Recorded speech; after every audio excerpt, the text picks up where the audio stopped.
Kinagigiliwan ng isang batang 4 na taong gulang sa Pampanga dahil sa mga pilyo niyang sagot sa isang game sa birthday party.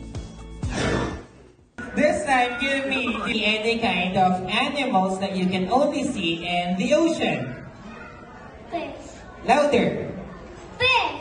What kind of fish? Fishbone. Fishbone. Shark. Shark. Very good. How about you?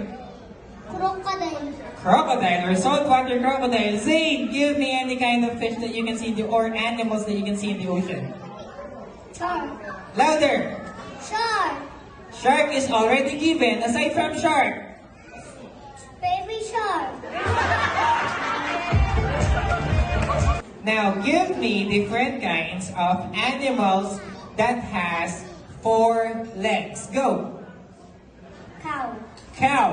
Crocodile. Crocodile. Puro ka crocodile. Ha? Crocodile. Using. Chicken. Dalawa lang yung pangalan chicken eh. Aside from that. 2 chicken.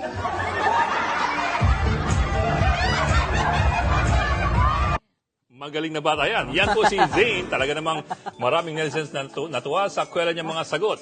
Aliw-aliw din na umaattend ng party dahil kay Zane. Pero ayon sa mommy ni Zane, hindi talaga sa anak niya galing ang mga sagot. Binulong daw ng host kay Zane ang mga nakakatawang sagot para mapasaya ang mga bisita sa party.